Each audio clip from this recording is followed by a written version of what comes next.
So I put up our website there. And if you go to our elections page on the link that's provided on the homepage, or or at least until the election is over, or you can also just go to localchoices.ca. There you go. And that'll also take you to our homepage, to the elections page.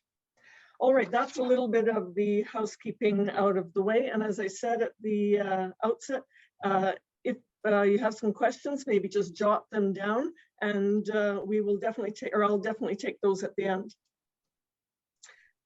As it was mentioned in one of the last webinars, you can tune into the recordings of them, and I will go through, as I said, the eligibility very quickly. So it is Canadian citizens, 18 years of age as of the election date, and living in the school division or district, and having done so for a period of at least 6 months as of the election. Says there. And this is also noted in the Public Schools Act, or the PSA. You're going to hear us refer to the PSA a lot. And so that is an act that governs a lot of the work you do and a lot of the work of school boards. So you will be a resident within the boundaries of the school division or district, as I said, at least 6 months as of the election date. Please note, though, that you don't need to live in the ward in which you want to run, only in the division. And it should be noted that wards are really only for electoral purposes. Trustees serve the entire division and not just one ward or one school or one community. You'll see this very early on in your tenure as a trustee. So when you come in, don't think in terms of your ward in which you want, think of the division as a whole, and think of the good that you'll be doing for the whole division and all the students within that division. And then, of course, once you are elected, you must also remain living in that division or district. If you move out, you will be required to resign, and a by-election will be held. So employees of a school division or district can run for school trustee in the division or district in which they work, but if they are elected, they will be required to take an unpaid leave of absence from their job. That seems to be a question that we do get fairly often. And employees can also run in another division or district, perhaps one that borders yours, and still remain employed in the division or district where they are currently working. Okay, so you've made your decision to run. Now starts the work to get elected. First, you'll need to get your nomination papers signed. If running in a rural area, you can contact the division office and you ask for the senior elections officer to get your papers. You could also possibly search, just do an internet search for a 2022 Manitoba Candidate Guidebook. And toward the end, there's some sample forms that will include nomination papers. And you have to note there which ward you want to run in. So keep in mind, though, that some divisions, they may have some personalized nomination papers. So it might be good to contact your division office and speak with that elections officer in any case. If you are running in Winnipeg or Brandon, you can go to the MSBA elections page on our website that I mentioned earlier. And there are some links to those two cities' election pages. And the PSA says you need the lesser of 25 voters' signatures for 1% of the total of the voters list. So connect with your senior elections officer if you think that might be an issue. Can I remind everyone once again, if you can make sure that you are muted? So our association and any of the elections officials will advise you, though, to get more than the required number. Anyway, as I was just mentioning the last of, just ensure that when you go to get signatures for your nomination papers, that you get more than the minimum. It's very often that you will have your papers checked by the senior elections officer, and perhaps someone that you thought was eligible to as a voter or to be nominating you is not eligible, and you don't want to find out at the 11th hour that you need to run back out and start finding some signatures. Okay, now to the campaign I'm going to talk a little bit about. It seems that one question that everybody is asking, and then I get asked often, is what does it cost to run a campaign? And it's a difficult and personal question. It can cost zero and it can cost more. And it really just depends on you and what type of campaign you want to run. So with regard to obtaining campaign funds, it's important to note that the rules are different if you're running for a trustee position or a municipal councillor position. So for school trustees, campaign contributions and expenses are not legislatively regulated, and candidates are not required to file an audited financial statement. Money spent on campaigning are at the discretion of the individual, and candidates are responsible for raising any funds. And this could include, anything from your lemonade stand to hitting up your uncle or setting up a GoFundMe page. Contributions made to a candidate are not tax deductible for the contributor, and the funds expended on an election of a candidate are not tax deductible. So the all-important question then, what does it cost? Compared to other elected positions, the costs can be very little, and sometimes it just depends how creative you want to be. Some trustees I've spoken with have spent literally nothing, and others have found backing and spent thousands of dollars.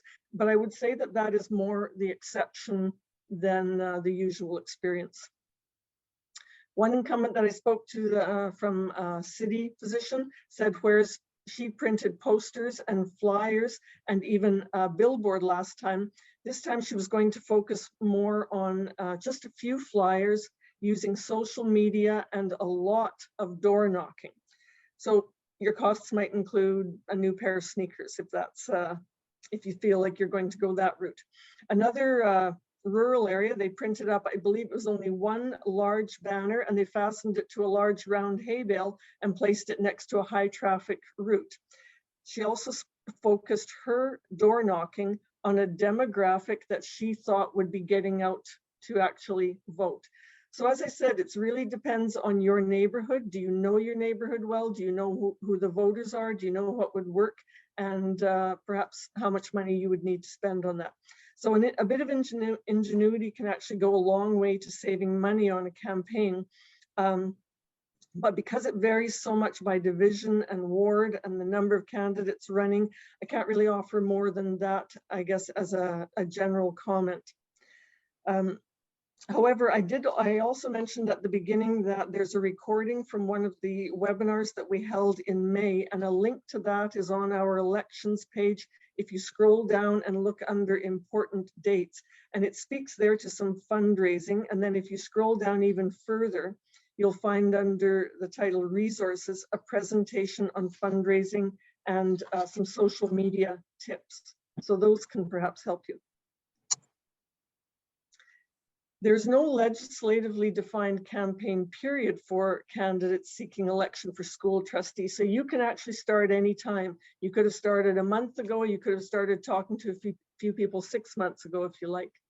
As I said in the previous slide, you may not need to raise a lot of money for a campaign, but be innovative and use different communication mediums to get your message out. Get to know the demographic of your ward. Sometimes flyers will work, as I mentioned, or perhaps even an ad in your local small paper. And then, of course, there's social media, which seems to be making more inroads into everyone's campaign. And then, of course, looking at who is likely to get out and vote. If the voters aren't big on social media, you're going to have to probably spend more time using another mechanism. Or which social media platform is the best, or what is the best routes to put if you want to put up lawn signs, if you like. Establish and be prepared to speak on your priorities for the division. So if you go door knocking, be prepared that you may only have 2 minutes or even 30 seconds at a door. So prepare your elevator speech, as they say. You have to make those 30 seconds or 2 minutes count. So make sure you know what you want to say right at the opening. And familiarize yourself with the priorities in your in the in your division's strategic plan in case you're asked for your views on them. I find that most divisions will post some type of strategic plan or their priorities or their goals or their objectives right on their website, or you can ask your division office where you can find a copy of that and become familiar with them. People may be asking you about those specific things, or if you have some incumbents that you're running against, that's what they might be speaking on, and you might want to answer some of those questions as well. And be prepared to engage and hear their views, of course. You might want to ask them about a specific issue. And remember that you're asking to represent them and all the constituents. So perhaps you'll find out that the majority of voters has a different take on an issue, but you must remember that you are there to represent all the voters within that ward. And once you get in, or if you get in as a trustee, you are going to be asked to represent and listen to and I guess speak on behalf of all the people within the division. So I'm going to switch tacks a bit now. That's just covering very generally your campaign or what it might take to become elected. And on these next 3 slides, what I'd like to cover is a bit more the work of the board, just thinking about and knowing what you are going to get into if you are elected. And it also, it may help you focus your campaign or perhaps provide some answers to your electors. It's also a precursor to perhaps a more robust orientation that you will be receiving should you win your seat. MSBA holds a 2-day orientation and general meeting, and this year it will be on December 1st and 2nd, but you would also be receiving a bit of an orientation that's much more specific to your own division. Perhaps when you've been speaking to your constituents about running for trustee, you've heard some misperceptions about who is the ultimate authority over school divisions. And I know I've heard everything from the ultimate authority is the principal or the superintendent or the school board or government. And in reality, it's all of these. The separation comes in jurisdiction. So the answer when they're saying, you know, who's making the decisions is that all of those entities make some decisions and have some authority and over different areas, but they also have sometimes the power to cede authority to other areas. So I'm going to give some examples now that will just lay this bare, and you'll see what I mean when you look at all those different pieces there on the slide. So the government of the day, they may require school divisions to implement a particular policy or some particular requirements. And this could be something like community use of schools or staff and student interactions. And they certainly hold the power over some of the purse strings. School boards, however, are the employer, and they hire the superintendent and the secretary treasurer, who then report directly to school boards. Some people say that the superintendent is the only employee of a school board. So it won't be down to the janitor or the resource person that is reporting directly to a board. Boards also, for the most part, they cede day-to-day authority they cede authority for day-to-day operations to the superintendent or divisional staff. And if they have a question or a complaint that comes from a constituent, they may choose to, or it's best practice, to refer them directly to the appropriate person in administration. So if you have someone coming to you about a particular issue, let's say it's on busing, you might try to provide some answers, but it could very often be that you'll refer them to the superintendent or the transportation supervisor. Boards do, however, they approve final budgets, they set staffing levels, and they can provide some new and unique programs for their divisions. And they're also hiring at high levels, as I mentioned, such as the superintendent or secretary treasurer. And I don't believe that I know of any of the boards that hire at the level of teachers. But that being said, they may set policy on the qualifications that your division wants, but then they leave to the hiring to the others and the people that they have tasked with that. Some divisions might have an HR person, and they will look after the hiring. As a final point for this slide, I want to emphasize that who really is, I guess, who really has the ultimate say, and that's the square over on the right, the taxpayer, the voter, or the community. And as you know, they can vote you in and they can vote you out. So if you do plan on running, and while in office, you need to, of course, make sure that you are listening and engaging with the entire community and not just your close inner circle, or perhaps those that are parroting back the same views and ideas that you have. If you need. So as I said earlier, the majority could be on the other side. And as an elected representative, you're obliged, of course, to represent all. Yes, you can absolutely bring a minority view to the table, and that is definitely up for debate. But it's always just to remember too that school boards are made up of anywhere from 5 to 9 people, and it's a democracy. So bringing your fellow trustees over to what perhaps started as a minority view and your way of thinking is going to be the ultimate decider. You're going to be obviously subject to votes, and as we know in a democracy, majority rules. So let's move on to what you can do and look at what you will be doing a little bit more. The role of school boards. So for many new trustees that I meet, one of the biggest surprises that they talk about is what they will be working on, and perhaps more importantly, what they won't be working on or don't work on. People start with the ideas of wanting to make changes on busing. They start with professional development or hiring of certain teachers. They talk about student field trips, job descriptions, or any of those sort of day-to-day issues. But the reality is, if you want to design bus routes and stops, if you want to hire teachers, you are actually applying for the wrong job. That is not the description, the job description of a trustee. What you're going to have to do is not run for trustee. You're going to have to wait till one of those positions opens up in the division and try to get hired for that position. So if you want to, however, to have influence over, health protocols or COVID protocols, you will actually need a job in the health department, or you might need to wait and run in the election in 2023 as an MLA. That's also a different job. So that's partly why I wanted to make sure that I included this in the second half of this presentation, just to make sure that you know what type of position you're getting into and what the job is going to be that you're actually going to be doing. So yes, you have influence and you can provide high-level direction to those in the division, but it may be at the level of telling a supervisor to please ensure that all students are bused safely.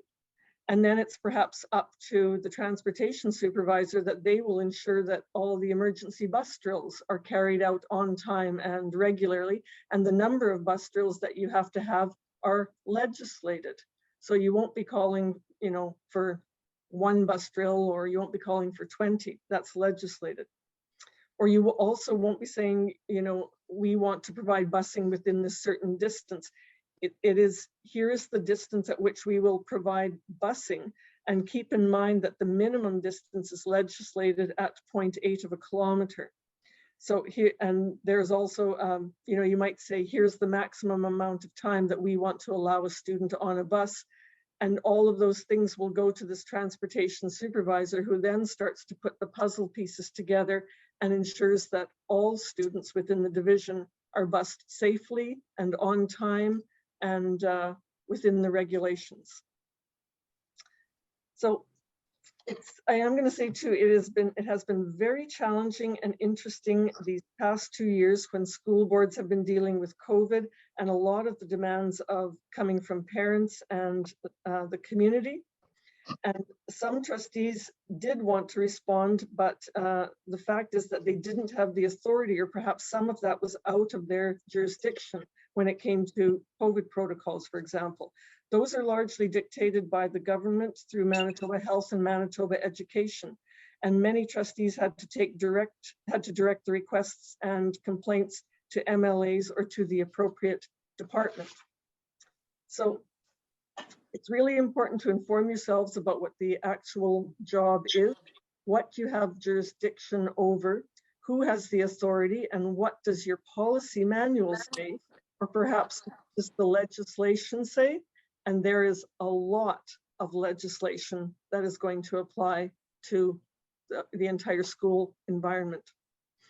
If you recall on that previous slide, one square noted the PSA, or as I said earlier, the Public Schools Act, and then there's also the Education Administration Act. So these are but two pieces of legislation that you must adhere to. And I will say they are, of course, two that will influence you the most. But there's also health and safety, labor law, child and family services, codes of conduct, human rights, and on and on. So it's not just coming in with all kinds of changes and that, but you're going to have to see what you actually have authority to make changes over. So all of this to say, I guess many new trustees or even the seasoned ones, experienced ones will say, but I want to work on busing and hiring, and as a board, I should get to say. But let's look at this in another way. If you spend all your time on planning bus routes, interviewing teachers, etc., who is going to look after the high-level responsibilities that give direction to those under you, that you're employing, your staff, and that as a trustee, you are being asked to look after? So let's look at that a bit more closely. What is the actual job of the trustee or the board?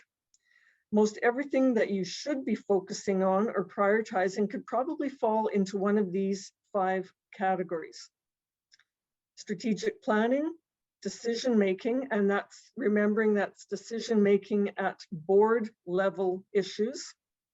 Community engagement, that's a big one, and that's listening to all of your constituents. System goals, by that I mean, preparing your students to get a job once they graduate. Active civic participation, equipping students to lead a very full life. And then, of course, monitoring and evaluation of things like the goals that you set and your strategic plan and projects that your staff are working on. So looking at these, and what I like to think about is the first 4 is that they have one thing in common, and that is that they are all forward-looking, planning, moving ahead expectations.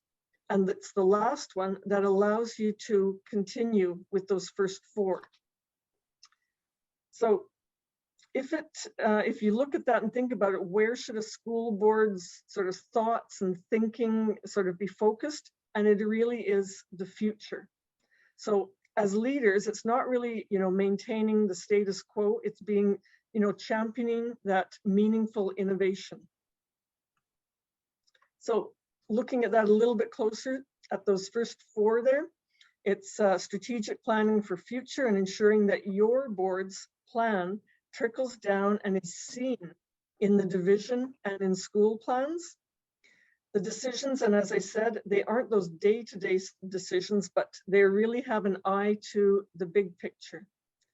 There's community engagement. So you are the governors, and sometimes you need to lead a community in understanding and adapting to what our children will be dealing with in the next 20 years. And then system goals. Here's where I think the real future thinking and innovation and risk-taking can take place. How do we lead so our students are prepared for jobs that don't even exist yet? And lead so that students are prepared to lead our communities and the country, and lead so they in turn can turn out to be happy and well-adjusted citizens themselves. All right, so as I said, I'm going to try to leave a lot of time for some questions or to go on so we can take this next time. So this really is the last slide. I wanted to go through, I did very briefly just on nominations because as I said, you can find that information on the previous webinars on our website, mbschoolboards.ca, on our elections page. Scroll down to, I think it's upcoming dates, but it's got the recordings in there. And yes, you can, if there's for other information, you can contact your school board directly, perhaps another trustee, or your city office, the division office. And you can also look, as I said, on mbschoolboards.ca. I also went through a little bit of what is going to be expected of you as a trustee, because we're really heading right up to that crunch time and saying, you know, is this the job that I thought it was? If I think I'm coming in and this is what I want to do, this is what I want to change, this is what I want to work on, am I actually applying, if you like, for the right job? Are you applying for the job of school trustee? Or once I've given you a few ideas there, is it something else? Okay, so I am going to open it to some questions there. You can either write that in the chat, and I do see a question there I'm going to deal with right away, or you know what, I'm just going to do the stop share so that we can see everybody there, and you can turn on your screen or raise your hand or get my attention that way too. So I'm going to take this first question here. It says, I work at CATC. I'm not familiar with that acronym. I assume it's with one of the division, it's with the division in Brandon. Yeah, and I work directly with the school division at times. Would that be a conflict to run? You know what, no, it wouldn't be a conflict. However, under the Public Schools Act, and you can look if you want to look very closely at it, it's, I believe, sections 36 through 39. It will talk about, thank you very much for that. It will talk about conflicts of interest. And however, those are specifically, it talks about pecuniary conflicts or financial conflicts. So if there was something coming up that was a financial conflict, you would refer to that section of the PSA and declare that conflict. One of the other things that you should also be prepared to look at is your school division's code of conduct. Many, if not most of the school divisions will speak directly to conflicts of interest that are not financial in nature. And I think that's what you're referring to. So if there was a conflict there under your own division's code of conduct, become familiar with it, and it will tell you what course to take so that there isn't that perception from the public, or you aren't in breach of your code of conduct. And if there's a breach of the code of conduct, you may be sanctioned for that. So just familiarize it with for yourself, but there's definitely, you can definitely run. Okay, and I see another one here. It says, can you run as a trustee and serve on a parent council? Well, you can. However, I will say that that's another thing that school boards are starting to write into their codes of conduct. And that has to do with their relationship, and it's with external organizations, with organizations that have like interests to the school board. And what several of them will say is that if there's a question that, or a request that comes from the parent council, that school board will not entertain the request or question coming from the member of the parent council, and they will not receive them as part of a delegation.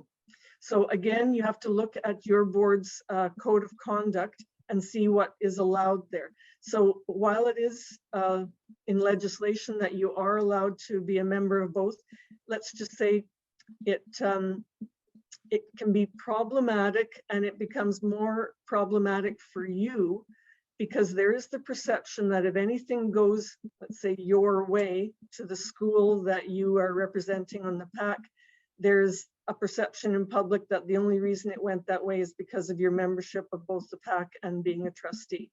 So you have to take some good steps towards ensuring that doesn't happen.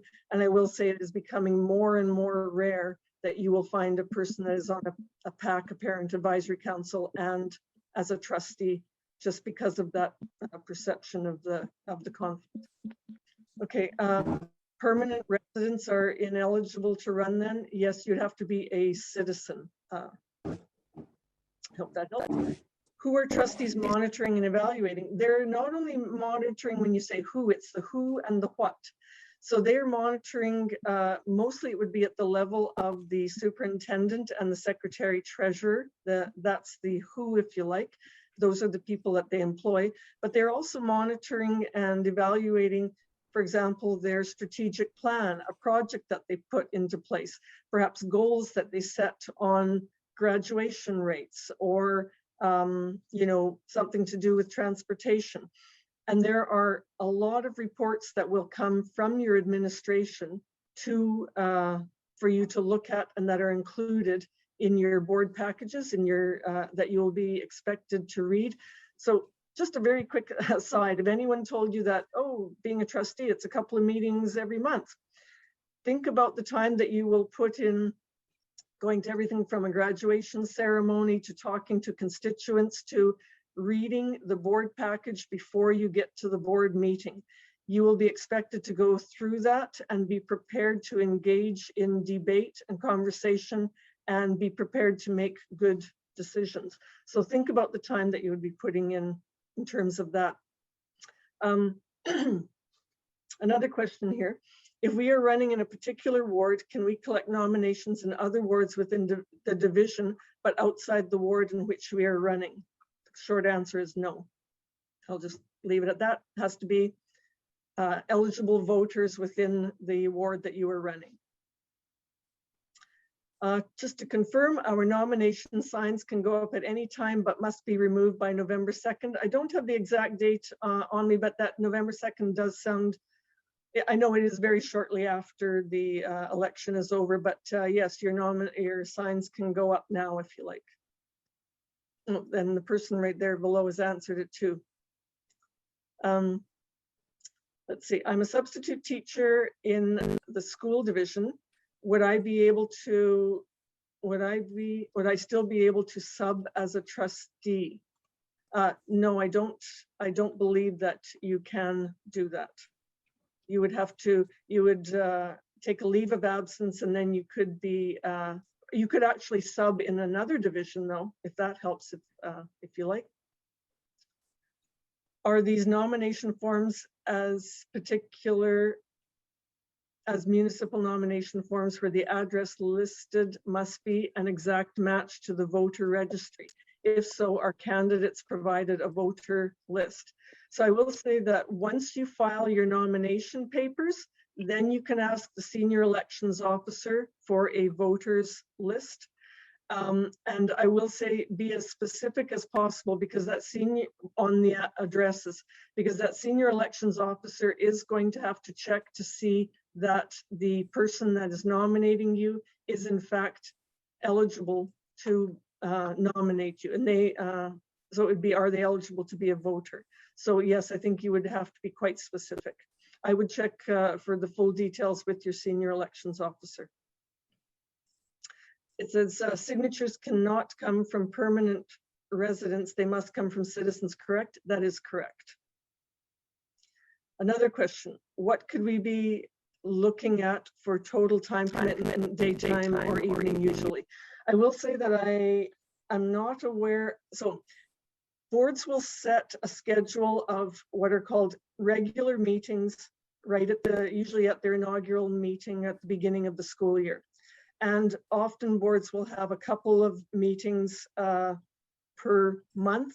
These might consist of one full board meeting, or then their committee work might be on, like if it's say the first Tuesday, pardon me, in a month, the third Tuesday might be used for committee meetings. There are also something that are called special meetings. So that might be, you know, you're running, building a capital project. And I know during budget time, which is around the end of January through to the beginning of March, there are definitely more meetings. And most of those meetings, I think, do take place in the evening. Boards, I know that several boards, they also look to their trustees and they try to divvy up some of the responsibilities for going to, as I mentioned earlier, graduation ceremonies, or maybe meeting with municipal councillors, or, you know, your counterparts, or, you know, going, perhaps being a liaison to go to a parent advisory committee. So there are other things in there. There's also the preparation time, looking through your board package, the board meeting package. That might take you an hour or more, something like that. So I think that a good gauge would be if you could contact one of the trustees in your area, or you could ask at the division office, because some divisions, they work differently within the province on what their meeting schedules are like. So I'm just giving you a general idea of that. I just see, there's a couple more in the chat, but I do see a hand raised. Patrick Allard, if you want to unmute yourself and ask a question. Hi there. Yeah, you can hear me? I can. All right. Thanks again, Janice, for putting this on. Mhm. I have just a couple questions. One, I asked on the previous meetings about curriculums. A lot of people want to get involved as school trustee as a way to kind of set the curriculum or whatever. But my understanding is the province sets that. We have to abide by that. However, the school boards do have some sort of input, some sort of say on what goes into the curriculum. Would that be correct? I'm thinking they could have some influence there. I'm thinking maybe more where they would have ability or input is in some of the specialized programming. You know, in whether it is, you know, different divisions, you can take the local, or they have certain amount of their budget that is provided for locally, and they can have some more input into that programming a bit. But you are definitely going to be leaning heavily on your administration to help you with that. That's why you hired them. They're experts in their area. You pay for them to go and take professional development in their area. It might have something to do, you know, I'm going to give an example here. The Frontier School Division, they have a lot of land-based programs, and that isn't, you know, within the provincial curriculum, but is definitely for that school division.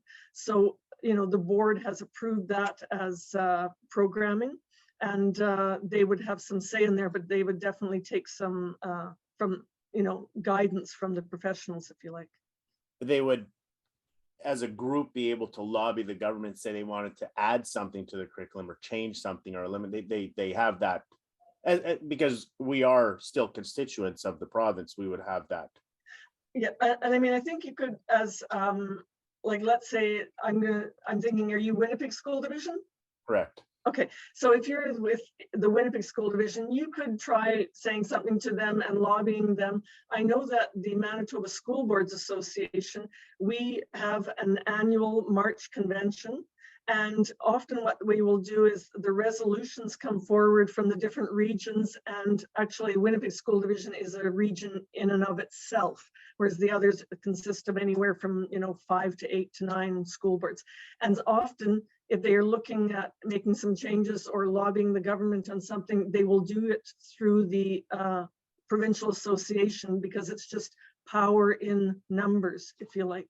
Gotcha. And then one other thing, you mentioned a lot of people started paying attention about becoming a board of trustee.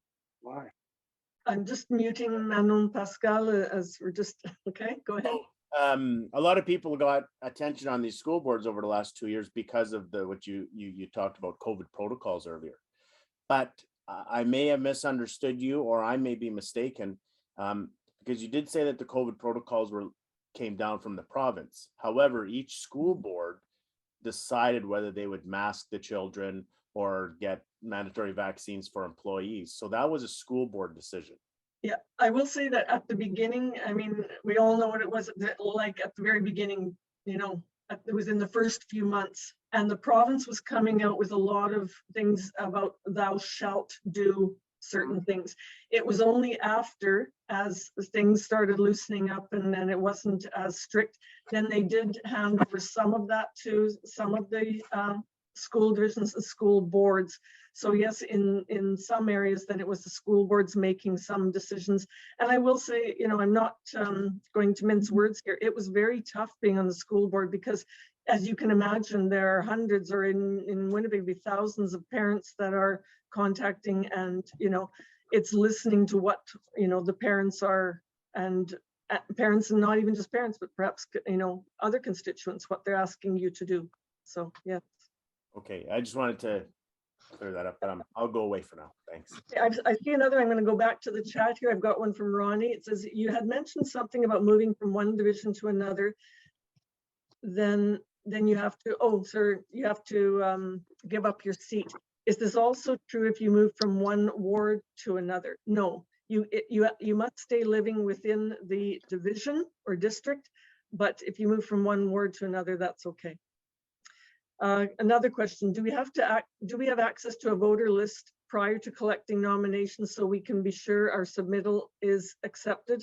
Unfortunately, you don't. And I don't know what more to say about that. It's just going out. And that's why we were really counseling you. You know, I know one person said that they needed, according to the requirements, they needed 25 signatures. They went out and actually got 36. And I think it was something like 8 of the signatures they got were disqualified. So they were feeling very happy that they'd gone out and got 36 signatures. Another question, if I am set to work the municipal election in my city on October 26th, can I still run as a trustee? Yes. Another one here is someone just answering to Carol, you can submit them electronically and have signatures pre-checked by Elections Manitoba. That's sending in, I guess the names, just finding out if someone is eligible to sign your papers. Another question here. How do we answer questions from community members regarding the big topic of Bill 64? I will assume that everybody on this call knows what Bill 64 is about. Otherwise, I would be very surprised that you're running as a trustee. And it just says, what should we be aware of? What should we be aware of and say? Thanks, Janice. Bill 64, yes, that was very interesting. And you know, in Manitoba School Boards Association and all its members were very much behind the push to bring down, I guess, Bill 64 and certain parts of it. And in particular, the part about having a local voice represent your constituents through the school board. So when it was defeated or when it was scrapped, then we felt that it was a win there. And when you said, what do we say for questions coming about Bill 64? I suppose it would be, what is the question? Are we for it? Are we against it? CJ, if you want to elaborate a little bit more on what type of question you were referring to?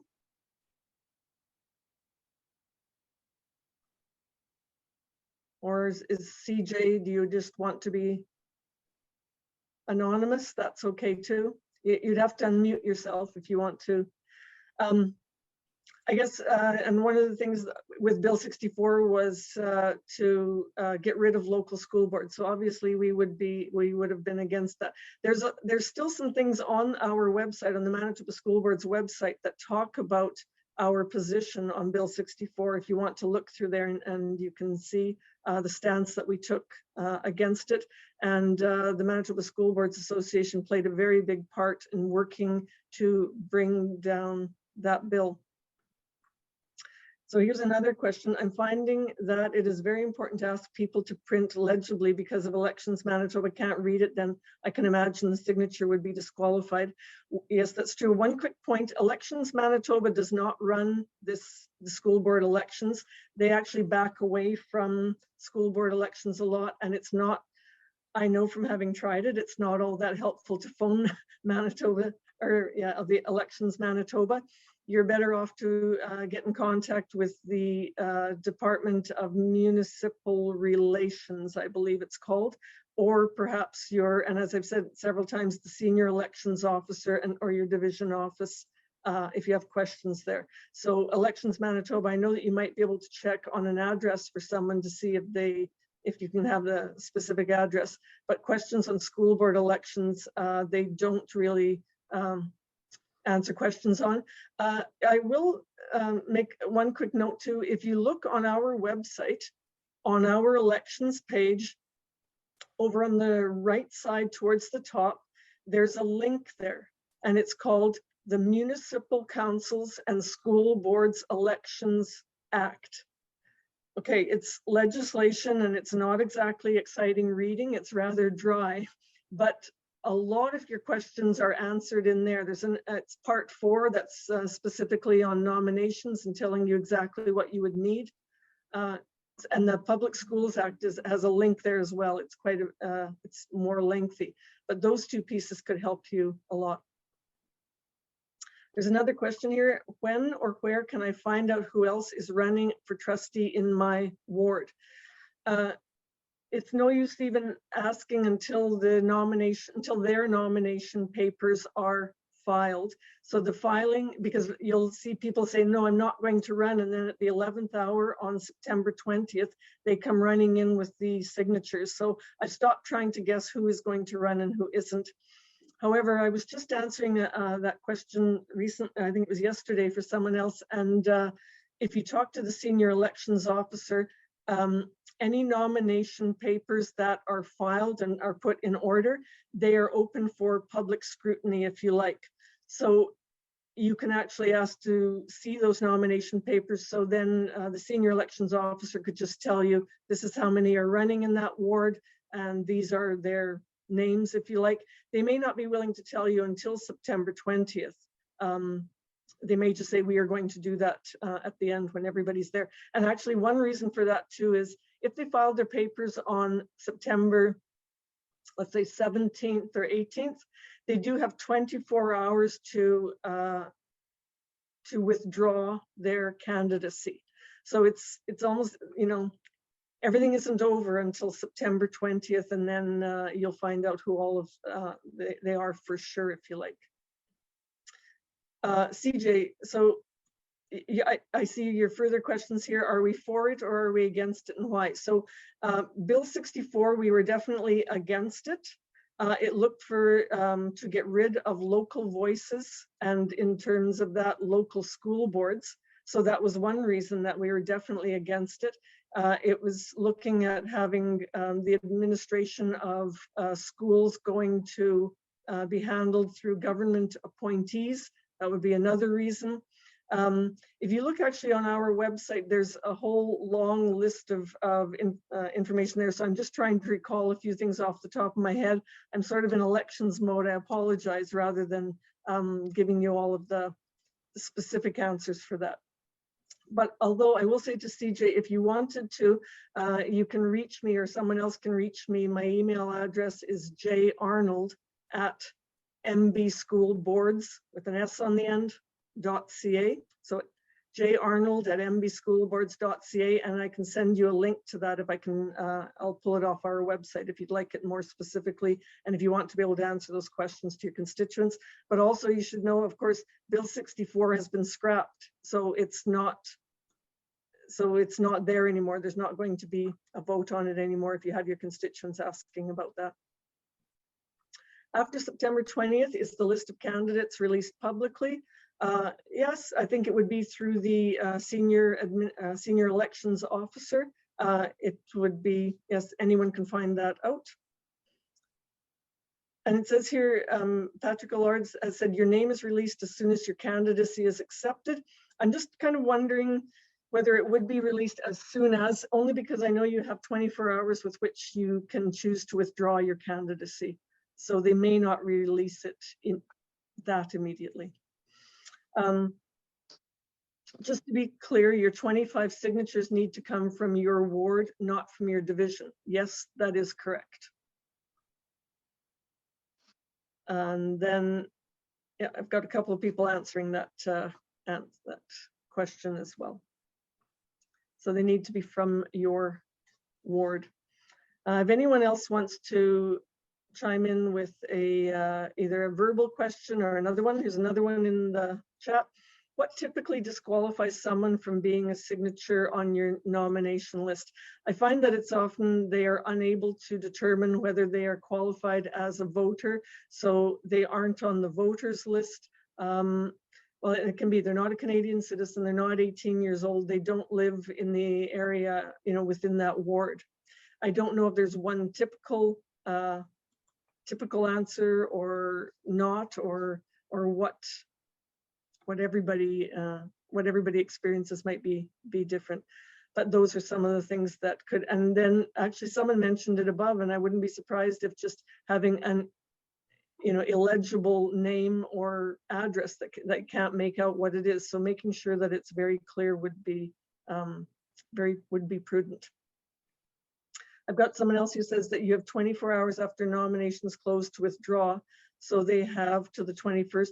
Well, that's, yes, well, I believe so. It's nominations would close on the 20th and you have 24 hours with which you want to withdraw.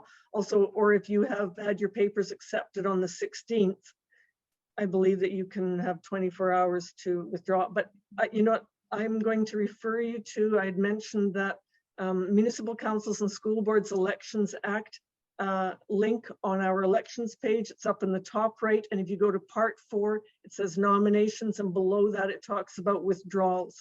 So you can look there very specifically to find the exact wording. So can your spouse and children over 18 all vote for you? They better. That's all I'm going to say. Yes, they definitely can. And I would hope that they do vote for you.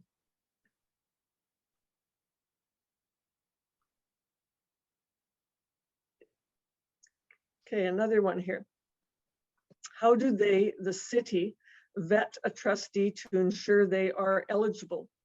As you recall, the qualifications at the beginning were be a citizen, live in the division, and be 18 years of age. So you are going there to and showing them proper ID. And of course, it will be ID that has your address on to show that you live within the division.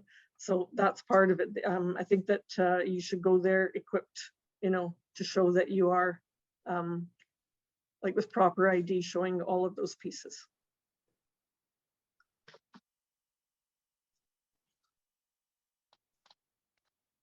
I can hear that someone has unmuted themselves. So there's a question here, do we go to a city clerk? So I'm assuming, do you mean for the city of Winnipeg or Brandon? So I'll just refer you again to our elections city hall for Winnipeg. There it is. And I know that I was just speaking with someone who is running in the city, and they were told that they prefer that you phone ahead just to ensure that you're, you know, they might give you an appointment if you like, a specific time that they would like you to come in.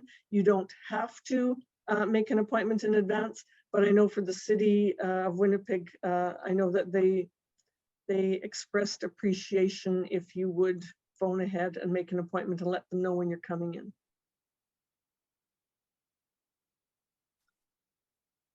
Someone has given the email address in there if you want to do it in that manner, elections@winnipeg.ca. Yeah, I think this just confirms some of those things that I've been saying there.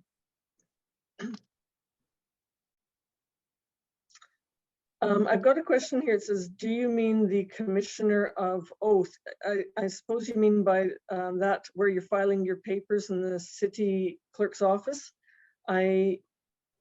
It will be, I'm not sure, probably the senior elections officer. They're taking nomination papers for municipal councillors and trustees.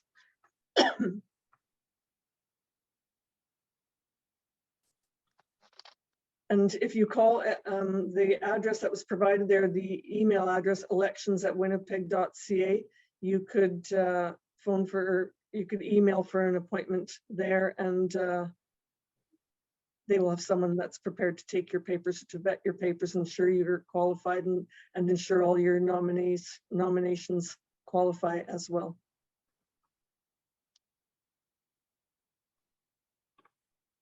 I'm just looking through my screen here. I don't see any other hands up, or if you want to unmute yourself, you're certainly welcome to do that, or you can post it, as I said, in the chat section.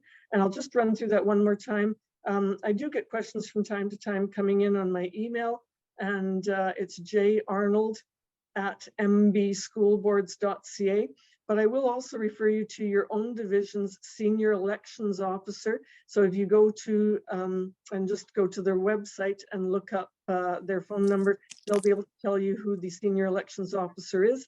It is often either, there's several of the divisions who are now hiring a senior elections officer on contract. So it's not necessarily an employee of the division. Some smaller divisions use their secretary treasurer to fill the role. So they may be able to answer your questions if it's more specific to your particular division. I see a hand up from Candace Jorgensen. Can I help you? Yeah, I worked for the school division for a couple of years, and then last year I took a year off. Mhm. And when I was an employee there, I had to do, oh, what is it called? The child abuse registry check, and oh, there was another one. I can't remember now. Mhm. But anyways, do we have to do those again then to be a trustee? Because I took that year off. Then if I was to get back into the school, I Right. would have to do all of those over again. You know, no, there is no requirement to have those forms signed if you are serving as a trustee. And just to be clear too, you know, working as a trustee, you aren't going to find, I mean, you'll definitely be in the school sometimes, but you're going to find that the majority of your time is not spent in the schools. It's at a higher level, perhaps in meetings and at a division office and that type of thing. So anyway, the short answer though to your question is no, there is no requirement to have those registry checks signed or anything like that if you do become a trustee. Okay, thank you. Mhm.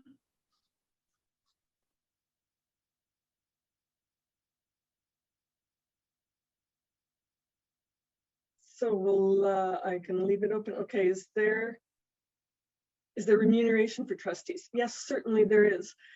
But I will say that it is different for all school boards. So there is often a base pay for a trustee, but then there will be other pay for trustees that looks at, you know, what committees do you serve on? Are you the chair? Are you the vice chair? Are you the vice chair of a committee? It will also look at, they will often reimburse you for mileage, for sometimes for cell phone or for laptops or iPads or different things like that. And I will say, you know, I've looked at the all 38 school divisions and what you are reimbursed for, what you are paid, and all of them are different. So the best thing to do would be to, you can possibly go and just ask at your division office, even just to give an idea of what it would be. But I will say, if you are thinking of going in to become a school trustee to, I don't know, get rich or really, I don't know, bump up your retirement or so you can work, you know, quit work or something like that, I think you're barking up the wrong tree. For the time that you will be putting in as a school trustee, you know, I hope that you're thinking more about you're going into it to, you know, to serve the community, to serve your schools, that type of thing. So I think that base pay could be, you know, quite low in, you know, in the low thousands all the way up, you know, maybe 10,000, I don't know. It just matters what division you're running in and what they will choose to, how they will choose to pay.